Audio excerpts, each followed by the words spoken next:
Really is one of the biggest games of the season. But what's your tip? Magic win it back. Graham underneath the long John, who jams it in for two. A little underhand shot. George will get something back here, but Simmons again comes from the weak side and just threw that shot away.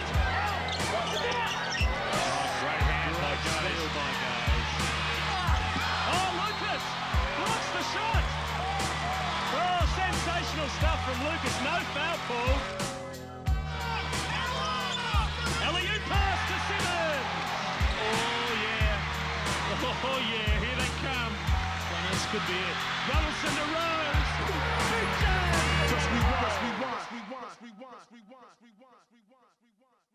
Hello, everybody, and welcome. It is NBL Rewind. And, Liam, we're 90s kids. Magic Tigers. We loved it in the stands. They hated each other, and it led to some not only grand final series, but wonderful games. And this is where we sit today. Sure do. And what an absolute legend we have with us. Grew up watching this man play. The dynamic duo of Copes and Andrew Gaze is where I fell in love with the game. Yep. Hey, NBL Hall of Famer. And we Copes, as we welcome you in, I'd go through your resume, but we have only got a limited amount of time, man. So hello to you. Welcome. Pump a guy up, don't you? You know how to pump a guy up. There you go. I love it. I love it.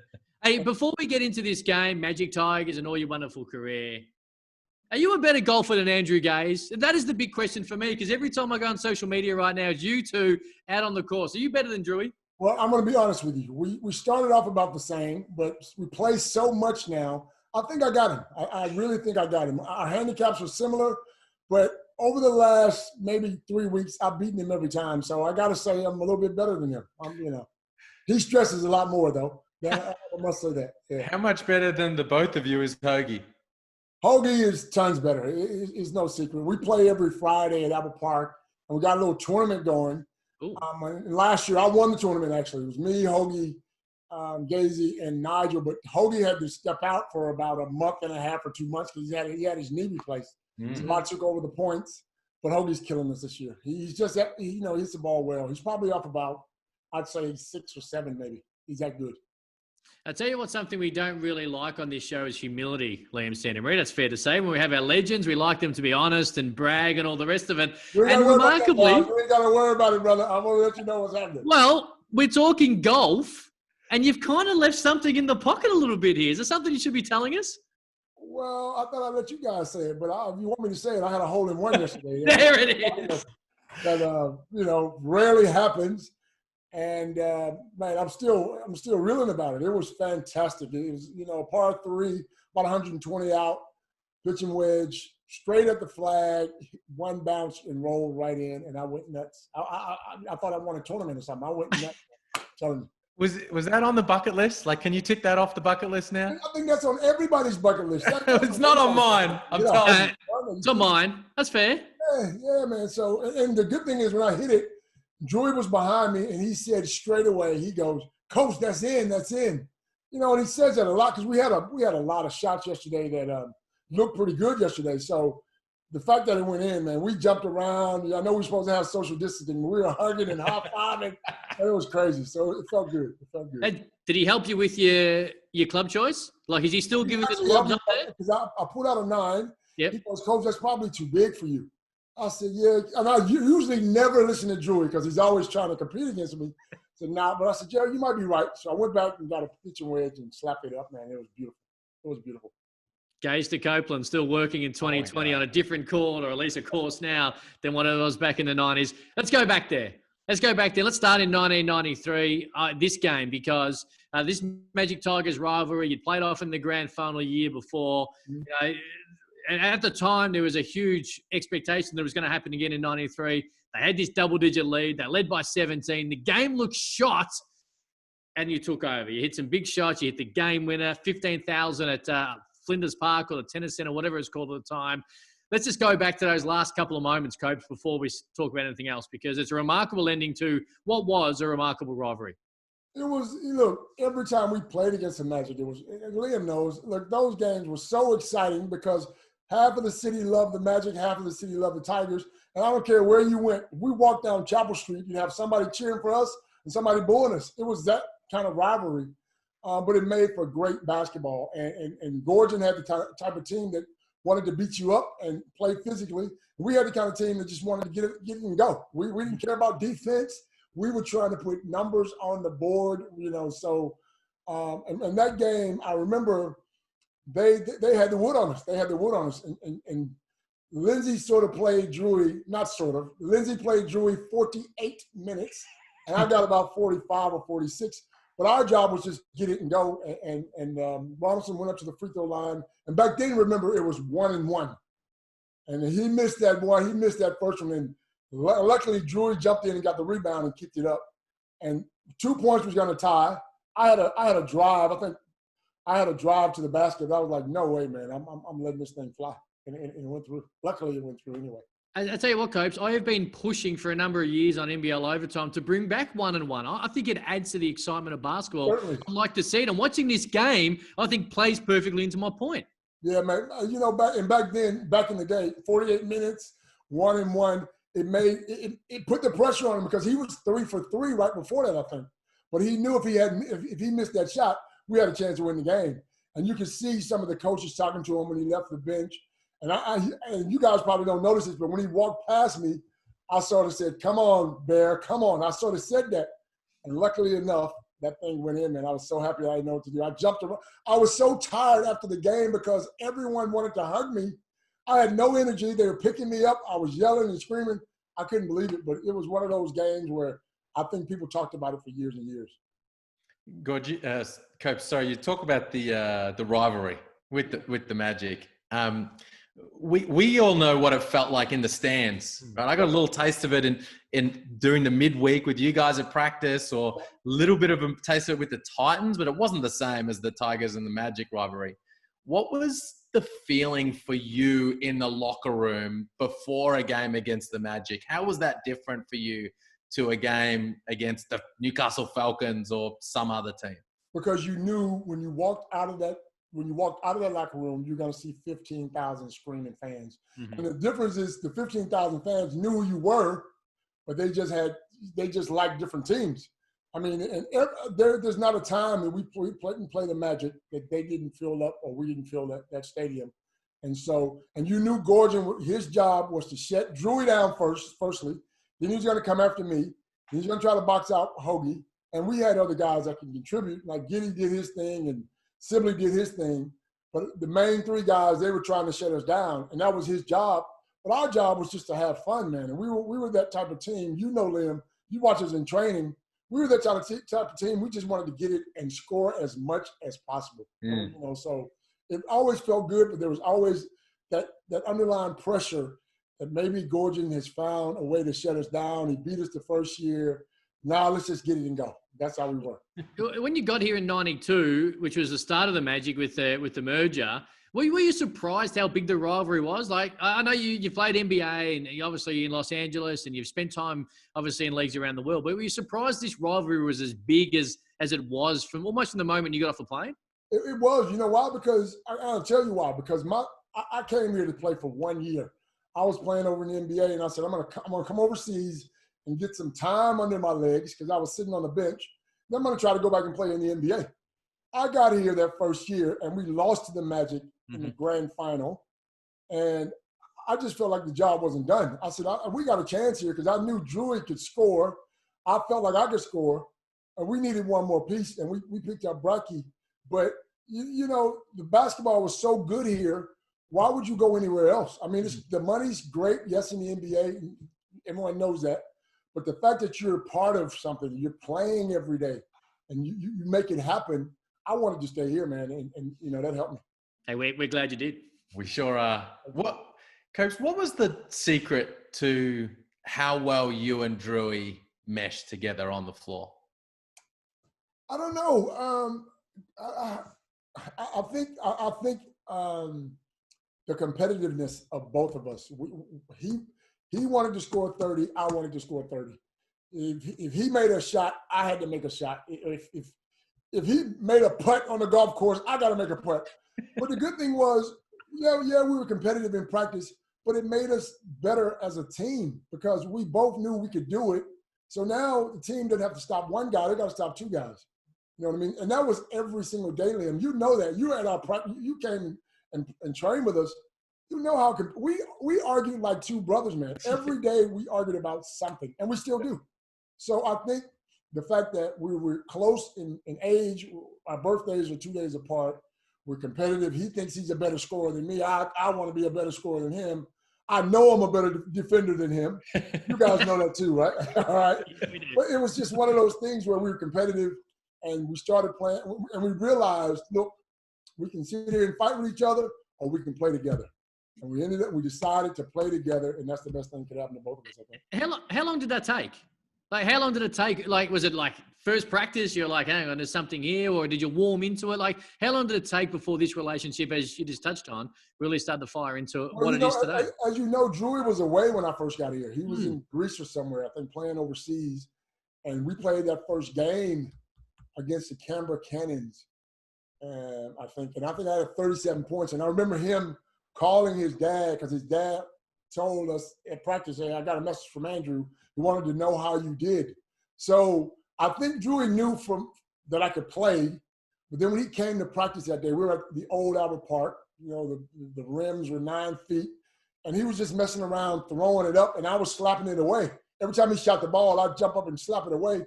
So he obviously realized I could jump. And he came down and said, look, I'm going to throw you one. Can you go get it? And that first time he threw it, the first day of practice, we haven't looked back. I mean, every time he threw it up, I was trying to put it in. Wasn't there some story about when you first arrived? Was it Dean Vickerman or someone gave you buckets? buckets? You know the story. Don't try to. Tell it. Come on, man. Come on, man. I've told this story 50 times. Tell the people. 51. Whatever. Now, obviously, back in the 90s, there was no direct flight from LA to Melbourne. Okay. Mm-hmm. I went Melbourne, Hawaii. No, I went LA, Hawaii, New Zealand, Brisbane, Sydney, Melbourne. Cheapest flight, it probably cost them $2, man. Cheapest flight you could get. At what stop in transit did you say, nah, I'm going back? Hey, man, It ain't worth it. I was ready to go when the plane took off from LA, man. I was like, Jesus, it's gonna be a long flight, but I never thought it was gonna be that long. And when I finally got here, I got here at like 8 o'clock in the morning, and my agency in America had an agency out here. And the guy picked me up and he took me straight to the hotel. Now it was 9:45, 10 o'clock in the morning. And the general manager came by to see me but it was daytime for me. And he had a wine, it might've been 12 o'clock. He had a wine and I had a beer, okay? We're sitting at the Travelodge, St. Kilda Travelodge. I'm drinking a beer, he's drinking wine. I have another beer, I have lunch. I go upstairs and I lay down. About 1 o'clock, 2 o'clock. I'm dead. Jet lag, everything's kicked in by now. I'm done. I got nothing. I'm thinking they'll call me in a couple of days. We'll train. It seems like it was 2 minutes. Somebody knocked on the door. It was Ward Giddy to pick me up to go to training. So imagine flying for 2 days, a couple of beers in your system. I get to training, and they put that first and thirds crap on me. I don't should say crap. First and thirds, I can't even remember my name. How the hell can I remember which way to go? And Dean Vickerman had been training with these guys, and he gave me 35 in that practice game. I must admit, he gave me 35. And they were going to cut me. I honestly believe they were going to cut me that day. Wow. I had nothing. I had nothing. You talk about the competitiveness with Drewy. I remember after every game in the Age, Stephen Howe and the Herald Sun Grantley Bernard, in the second paragraph, it would say Andrew Gaze led the Tigers with scoring with 35. Lanard Copeland had 33. It felt like every.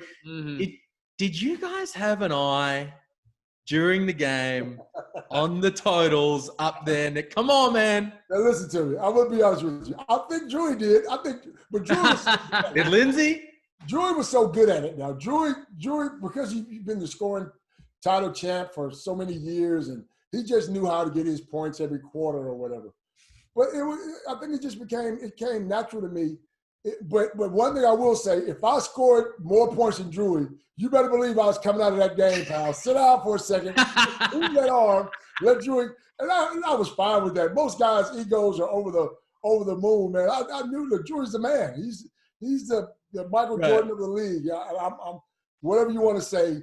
You do your thing, Drewy. As long as you're getting that 30 points, I'm gonna try to help you out. That's how it was. He's like, Whitehead, you get in the game. That's you know it, Liam. You were there. Let's talk 93.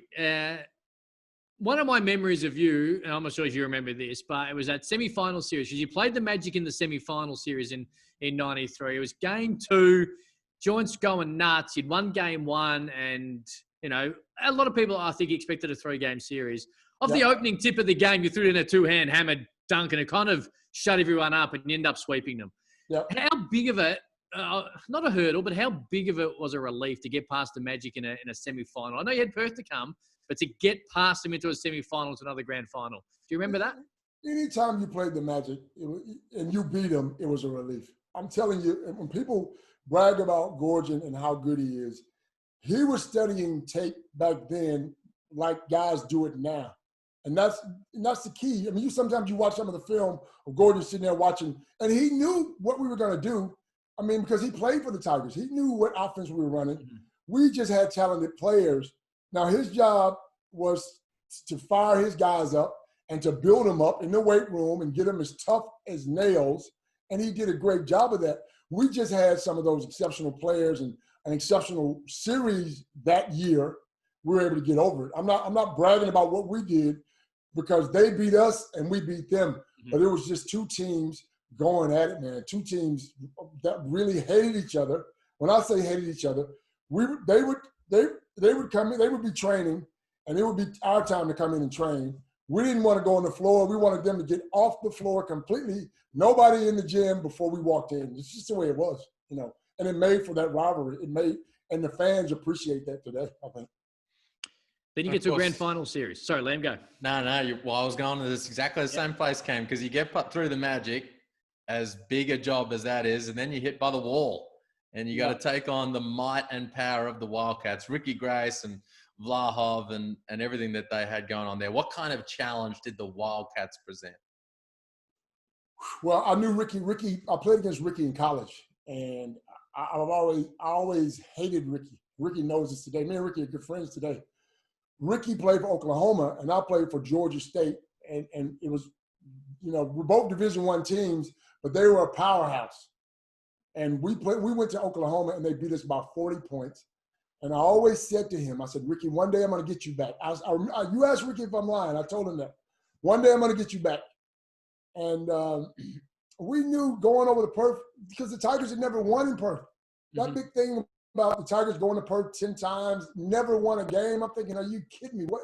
So, and that came up in some of our sessions. We'd talk about it after the game. And I kept saying to guys, stop saying that, because anybody can beat anybody. Now, to go to Perth, to make that long flight, and to go over there with their fans, it's always going to be tough.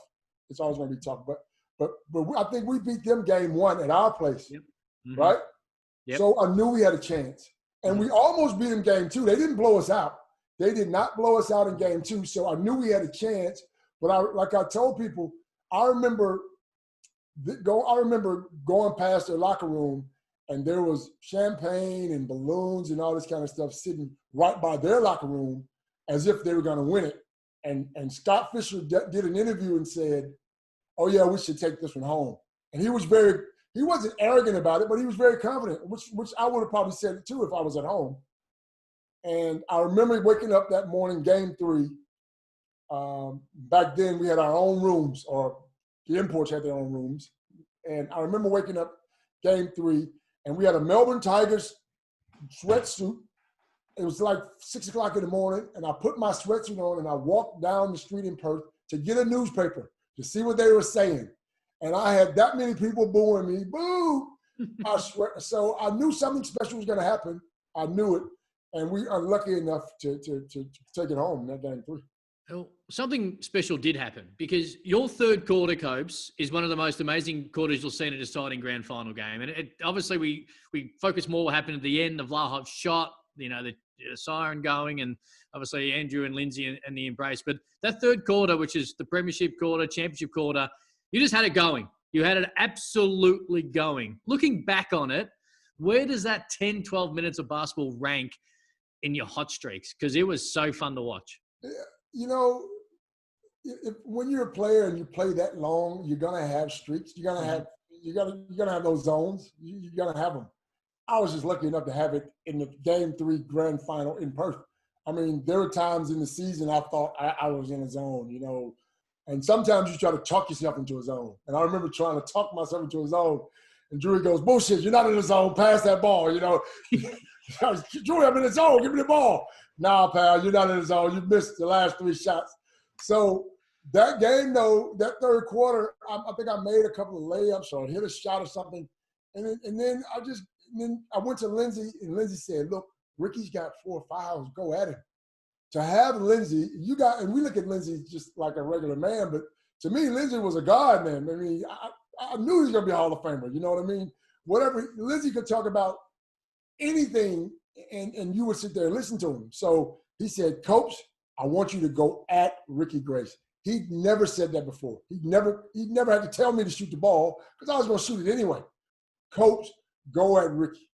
And boy, when he said that, my eyes got this big and my heart started pumping, and I just let it go, man. And I was lucky enough that the ball started going in. And Coach Cam mentions the end of the game. It was an iconic moment, right? Drewy and Lindsay in that embrace. You'd only been there for 2 years. Did you already, at that point, did you know how much it meant to those two guys to win that title? Sort of, because they talked about it. You know, again, they talked about not winning in Perth, but I couldn't believe that he had never won a championship, as talented as he was. But I knew the league was talented, but the way he scored the ball, generally when you have a guy that good on a team, you put pieces around him, they're able to get a championship. And he played for so long.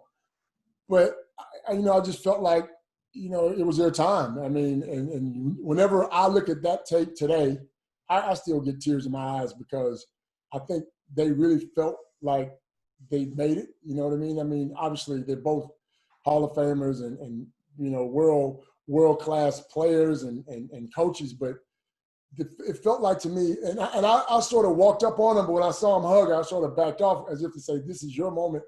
You guys are, you guys do what you got to do, man, and we'll catch up afterwards." So it was great. It was great just being on that team. And I want to say this, and I want to say this.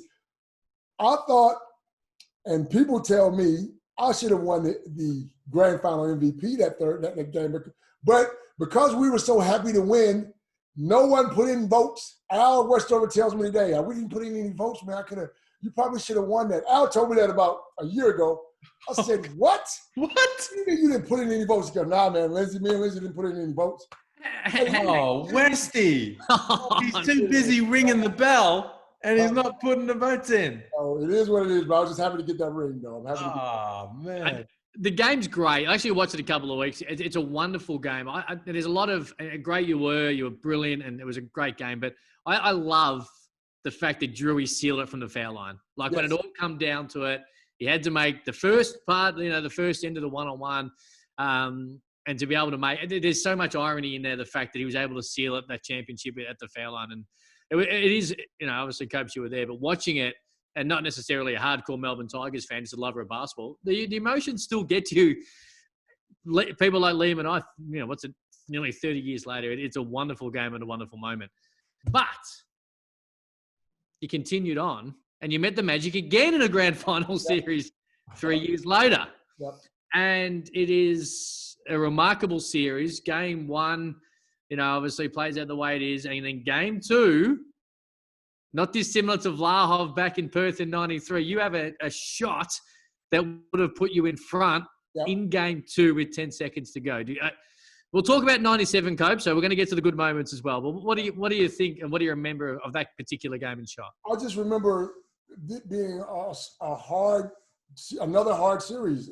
Anytime a Gorgon Tigers series is playing, it's going to be a hard series.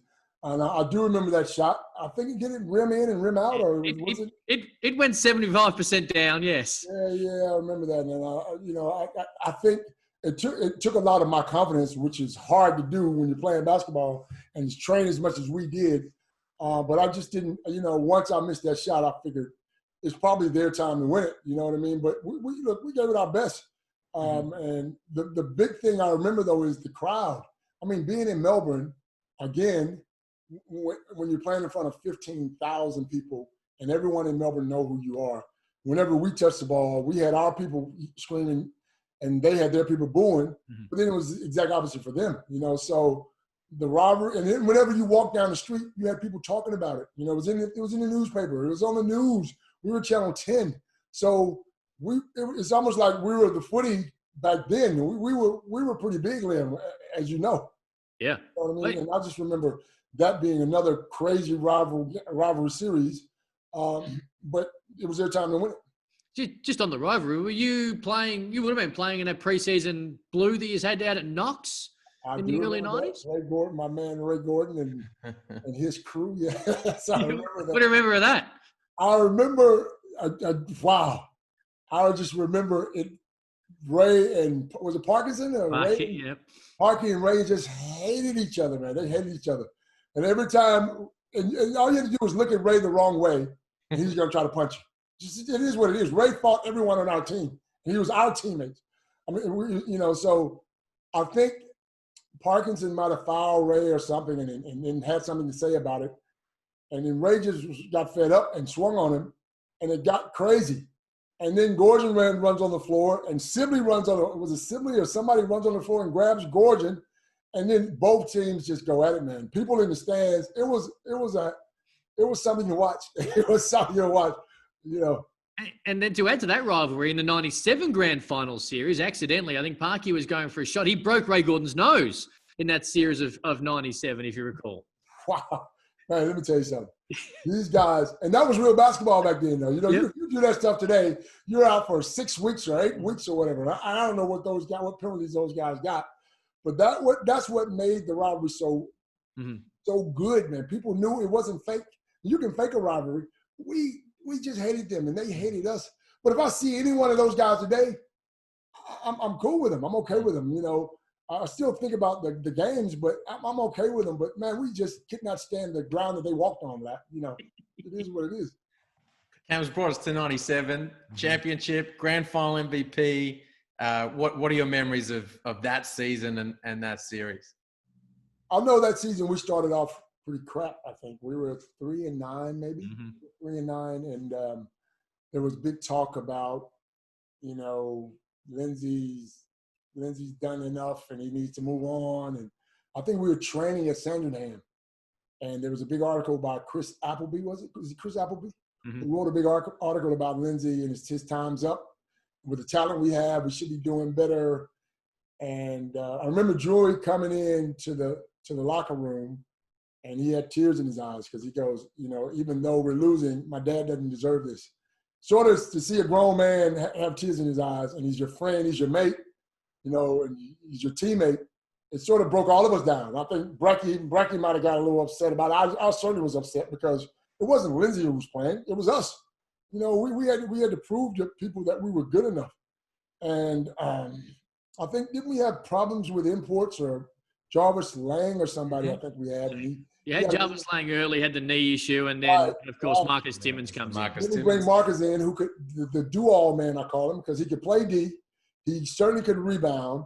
He could get the ball, and he was a real stretch forward. He could get the ball off the rim and push it up the floor and dunk on you, but he could shoot the three as well. And he was a great guy, and he was the perfect fit for us because he didn't demand the ball. If he wanted it, he'd go get it off the glass. You know what I mean? And with him and Barkley on that glass, and me and Gazy blazing from outside like we were, it was the perfect fit. And I think we went on a 16-game winning streak, which was phenomenal. I mean, to win that many games, you walk around the city with your head held high. Yeah, I had a big head anyway, but to win that many games, we thought we were the man, And it was a wonderful grand final series. You won game one, Gorgian then changed it up for game 2. I think he started John Dawes, who hadn't been starting much. I think Frank Drimick got inserted into the lineup. He was 18 or 19 at the time, and they were able to, in a real grind it out, a fair beat you in game 2. And led to a game 3 that, again, you got hot in front of 15,000. You were able to knock them off in a decider.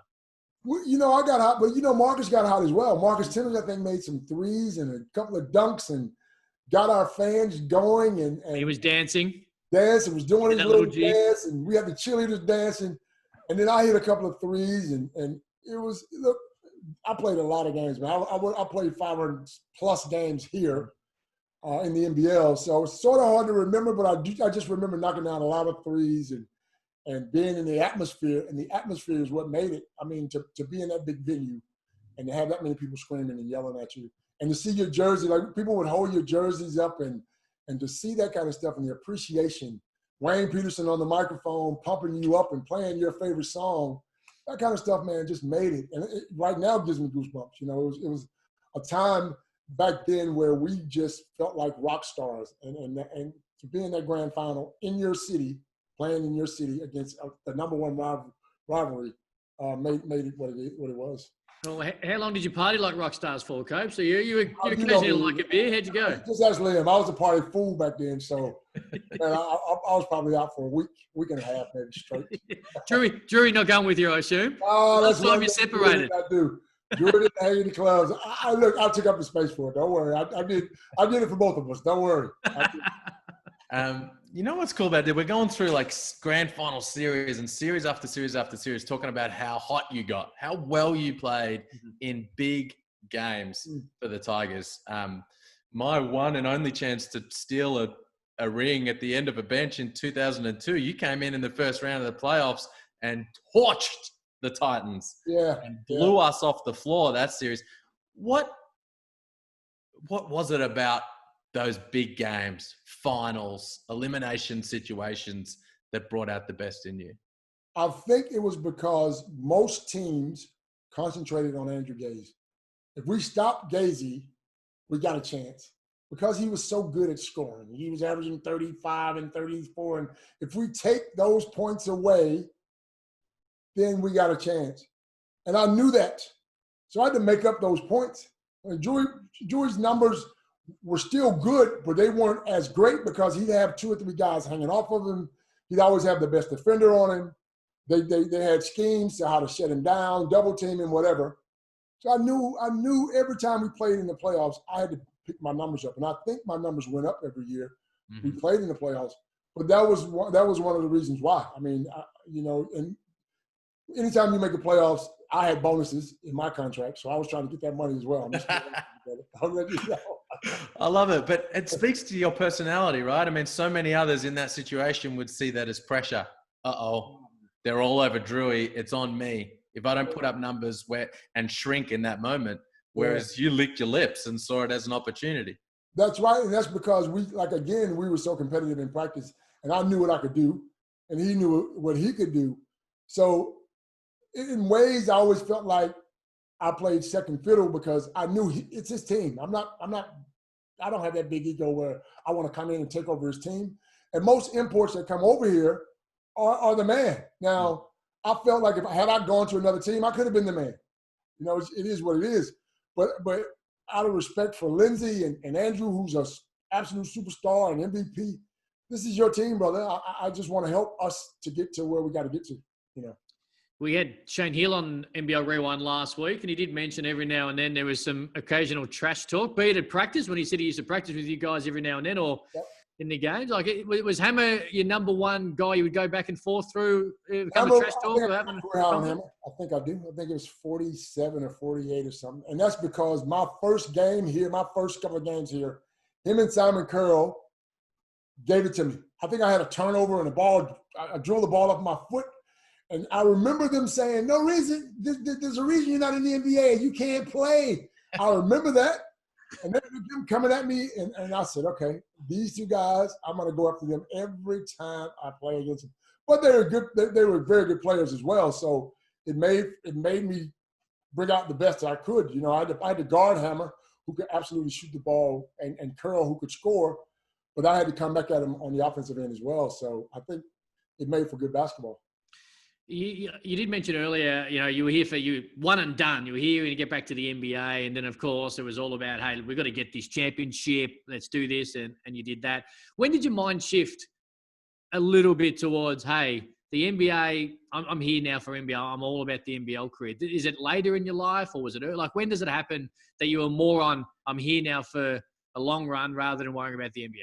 Well, when I got here, I was 26. So if I didn't go back after that first year, chances are I wasn't gonna play in the NBA at 28 years old, you know what I mean, or get a team. Although the 2 times I did make a team, they were both tryouts. Like I didn't get drafted. So I went in there and played hard and did what I had to do and made a team, made a roster in both teams. So I always felt confident enough that I could go back, and give it a shot. But at 28, you get here, you're playing in front of we're playing in an arena that holds 15,000. They love basketball here. Now, footy was always going to be the number one sport. But again, we were on Channel 10. We had both newspapers pumping stories out left, right, and center. I'm playing with one of the best players, that's ever played in Australia. I was just smart enough to realize I'm in a good spot here, man. You can't. And as much as you want to make all the money you can while doing this, you also want to have fun. You also want to enjoy yourself. And that's where I set myself down and said, look, I can go back to the NBA and make a team. I'm not going to be playing. I'm going to sit on the bench.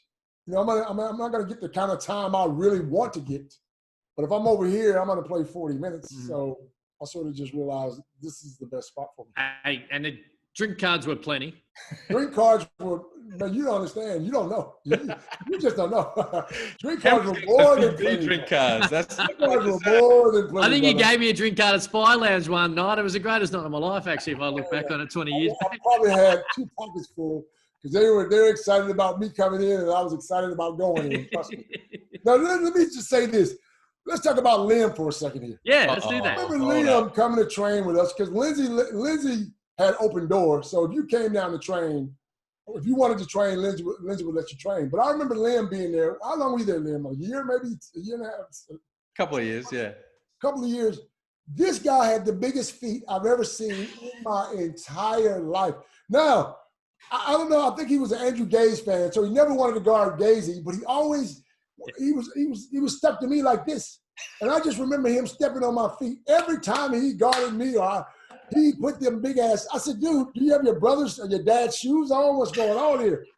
He was hard nosed, man. He was tenacious. He would get up in you, Liam. I never said that, but I'm not saying it because you're there, but that was the truth. You were a hard nosed player. And you really wanted it, man. You deserved a lot more time. Trust me. Thank you, man. I appreciate it. I had to try and make an impact somehow, and if it was you standing on my new feet, shoes, you're new too. Get your ass off my shoes, man. Well, it's just not easy to guard you. I mean, the point guard's 6'6". You know what am I going to do? Hey, we're talking about the NBA, man, and talking about having a good time. 1989. Yep. On a 76ers team with Charles Barkley and Rick Mahorn. Yep. Like, what kind of a basketball education was that for a rookie playing with Thump and Bump? I'm going to be honest with you. I didn't learn a lot. I was in awe because the NBA veterans generally look after the rookies, and those 2 guys looked after me. It was magnetic. They straight away when Rick got there. We became best friends. And I lived across the street from Charles. Charles lived in this big mansion, and I lived in some apartments with Scotty Brooks and Derek Smith and Kenny Payne. We all lived in the same sort of apartments. But Charles, on the way to practice, would always pick me up. And then Charles, and it snowed in Philly, and Charles had 9 cars. So Charles would give me a car to drive. Whatever car I wanted to drive, you can have the car. Take the car. And then Rick became very good friends with me. So we hung out. Whenever we were on the road, I was hanging with those guys. So I think it was a blessing, but it was sort of a curse because I was in awe. I didn't do what I should have done. I didn't work as hard as I should have worked. You know what I mean? I got my 2 veteran guys. I'm not going anywhere. I'm with these guys. That's how I felt. And because I had just been there, I'd only been there in the NBA 1 year. I didn't know the rules. I didn't know that I should have been in the gym every day, all day. And I learned that over my time. Yeah. It's amazing you speak to so many players who just they wish they knew now what they wish they knew as a rookie or as a young player what they know now, and could go back and be like, do you know what? I would have had a 10-year NBA career if I knew at that time I was supposed to be doing this. 100%. Had I put the work ethic in, I wouldn't be in Australia. I would have played in the NBA because I felt like I had the talent. You got to remember, I only played in 2 summer league games, and I got a guaranteed 1-year contract. And the guy, my agent told me, I didn't have an agent back then. My college coach said, look, you need to pack for 30 days. You're going to play in about 12 to 15 games. Just go out there and do your best. And I went over with the Lakers. Like, the Lakers invited me over. And for that year, they recruited 2 teams rather than 1. Usually you have about 15 guys. They brought in 30 guys. And I was on team 2. And the first team played and lost. And then I remember us playing the next night. And one of my friends was on the first team. And he said, if you guys lose, they're going to cut all 15 of you. So again, that pressure was on me. And I said, dude, I like what I see here. And we played against Dave Robinson. That was the first time Dave Robinson had come out of the academy, and the place was packed. Loyola Marymount in LA. Everyone wanted to see Dave Robinson. Everyone was there to see Dave Robinson. And again, I had one of those zones, man. I got hot. I think I scored 30 points. Somebody shot the ball, and I went up and dunked it. And just so happens Dave was under the basket. Now, I didn't dunk on him, but he was under the basket, and I tried to make it look like I dunked on him. Cope's humility, man. You dunked on him. It's 30 years, man. We'll say I got him, okay? But I had one of those games where I had 30-plus points, and people noticed me, but I was a no-name. I came from Georgia State. It was Division I, but no one knew where Georgia State was in L.A. And then, and the second game was pretty much the same. I played against Philadelphia 76ers, and I had another 30-pointer. And the owner came in afterwards. I was in the shower, and he came in and said, look, we just lost Dave Wingate in a contract dispute. You remind me of him. I had the high box. Remember, I had the high box. Yep. You remind me of him. You shoot the ball well. You're wiry. Would you like to play for our team? And I'm thinking, I didn't have an agent. I didn't know what was going on. I was like, well, I'm playing with the Lakers. And then the Lakers sort of offered me a partial 1-year guarantee to come back to veterans camp. And then I called my coach, and he couldn't believe it. He's like, what? I said, I got a partial guarantee. He goes, after 2 games? I said, yep. And then that's when Philly came. He sent me a guy who was my agent, and sat down. And then Philly said, we'll give you the whole year guaranteed. And so it was that quick. I signed. I was gone after 2 games. I was back in Atlanta. And the funny thing was, after college, or during college, I worked for the Atlanta Journal-Constitution, the newspaper plant. I was pushing the big rolls. And when I landed in Atlanta from LA, who did they have on the back of the page? The back of the paper was me standing there. I couldn't believe it. I was like, wow, that's crazy. So that was one of my stories. Fantastic. Yeah. Look, we selfishly are glad that you ended up in the NBL, because we got for so long to watch you to be able to do what you do. We were both in the room a couple of years ago when you got officially inducted into the NBL Hall of Fame. When you look back on your career, more than 500 games, like that night, that honor, that sitting on your resume and everything that comes with it, what goes through your mind? That's tough. That one is never thought it would happen. I mean, you don't play basketball for the trophies and the accolades. You play because you love the game. And I started playing because I love the game. It was just something that I love to do. But when Paul Maley actually called me and said, he called Andrew to get my number, and he told Andrew about it, and Andrew didn't say anything, but then Paul called me to tell me about it. And I was in a room by myself, and I yelled. I lost it. I sort of lost it straight away, because you sort of feel appreciated, and you feel like you've done something that people appreciate. It was more about my fans and me I was more happy for them than I was for me. You know, I was happy that I was in there, but I'm like, geez, you know, these guys, you know, it's something that made me feel great. I feel fantastic. I still get a little goosed up, you know, a little shaky about it, but it was just something that felt great. And then to do it in front of every team at that dinner was amazing. That was amazing. Mm. Yeah. It was awesome for us too. You know, like, because it was such a joy to watch you play, man. Like the way you know, obviously just your physical talents and what you could do on the floor, but the way you approach the game, you know, with the big smile on your face, talking smack, or an absolute entertainer, getting above the rim, gaze alley-oop to Copeland. Like I said, that's where I fell in love with the game. So to see you up there and get that just reward and recognition was great. Thanks, man. I appreciate it. Thanks.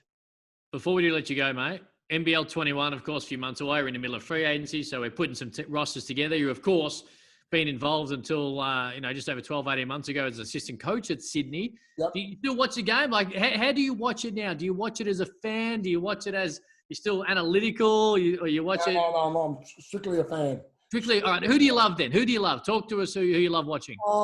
I think Perth or still, whenever you have a guy like Cotton who can get hot at any stage, and they haven't been able to stop him. I mean, look, they put their best defender on him, and there's nobody else coming in the league that's going to be able to stop him, I don't think.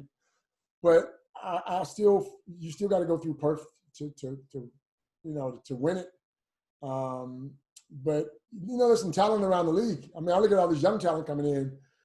Ding Adele, going out of Wollongong. I met Ding Adele when he was 9 years old, and he came into one of my academies. Me and Sadell were doing an academy, and he sort of came into the academy as a young kid, and I named him Babyface because he had that baby face. But he's going to be an absolute terror in this league. You watch and see what I say. I've seen him over the last couple of months. He is going to be a terror in this league. Him, Josh Giddey, who I rate really highly because he handles that ball and he's so unselfish. He passes the ball with, you know, and he sees the court as a big guard. He's going to be very good as well. So there's a lot of talent out there. You know, Cairns did a fantastic job last year. I was a fan of Cairns because they lost so many games the year before. Mike Kelly, I played against Mike. Mike's a hard-nosed defender who you have the utmost respect for. And I was very happy to see him turn that program around. So I'm a fan of Kansas as well, but I still think Perth, you got to go through Perth to win it. You would have loved playing at RAC Arena in front of 13,000 Red Army, giving you what they do. That's my favorite arena. Even when we didn't play in grand finals, and whenever I went to Perth, I felt like I had to put up numbers, man. And that's probably because I played so well in 93 there. But every time I got to Perth, man, I always played great. I love playing in Perth. Yep, beautiful place. Hashtag NBL Rewind to get involved. Liam, anything else before we let the great man? You on the golf course today, Copes? When are you on next? No, on the golf course. Retired. Hole in one. He's done. I'm on the golf course on Friday. Me, Gazy, Barkley, and Nigel Purchase play every Friday morning at Apple Park. So we'll go out there and see what happens. Just on that. Hole in one. We shouldn't be surprised at all by this, but you and Drew, you now got your own podcast. Like literally every day you seem to spend time together. Talk to us about that, where people can listen, and how much fun you're having doing it. Well, we again, like you say, we've been together and we're always together. So we decided, look, let's do something we love to do. I love to talk, but he loves to talk. Okay, I can't shut him up. But our knowledge of the game, and as long as we've been in the game, we just want to talk basketball. It's NBL, it's NBA, it's whatever's going on in the world of basketball. It's called the Alley-Oop Show, which is pretty good. And you can watch it on YouTube or Spotify or whatever. So, we're on once a week. We try to just cover all the top major topics, and we try to have a special guest on each week. We had the owner of the Hawks last week, and we're going to have Mark Barkley on this week. Jeff Van Groningen the first week. So, we're doing okay. Hopefully we'll get better at it. But, yeah, we can't be as good as you guys, but we're getting it. All right. You'll get us. So essentially what you're saying is all that trash talk and banter that you normally reserve for the 7th at Albert Park is now just on YouTube and Spotify. 100%, brother. Well, there's a lot of trash talking on there. A lot of fun, though. A lot of laughs. And we, a lot of fun. Yes. Yeah, you said it's called the alley-oop. I mentioned that catchphrase before. Have you ever caught up with Stephen Quartermain? Because he's kind of the third wheel in that combination with that catchphrase. I saw Stephen not long ago, man. Stephen's a good friend of mine. Yeah, I haven't talked to him in a while, but I saw him about maybe 6 months ago, and he always asks how Andrew's doing, and now he's doing Channel 10. But he's an amazing guy. Him and Dean Templeton, was it? Dean Templeton. Yep. The two guys that called most of our games back in the day. And they were fantastic because they just loved the game. They weren't fans of Tigers or Magic. They just loved the game, and they they really did their best. It was so much fun. We opened NBL Rewind talking about how Liam and I grew up, 90s kids loving basketball, falling in love because of this rivalry, and then to be able to do this so many years later and have a chat to you, Copes, about all things NBL in your career, it's just as fun, mate. So we appreciate you jumping in and having a chat to us. Mate, I appreciate it. Thanks, guys. Good luck in the year coming up, and we'll see you soon. Hashtag NBL Rewind to get involved. If you haven't seen this, get on right now. NBL, Facebook, Twitter, Instagram, Twitch, NBL TV, whatever it might be. It is one of just what feels like, Liam, 55 classic games between these two teams, but this one in 93, the fourth quarter in particular. Hashtag NBL Rewind. NBL free agency market watch. Keep your eye on that as we head towards NBL 21. NBL overtime back next Tuesday. Until then, we'll see you.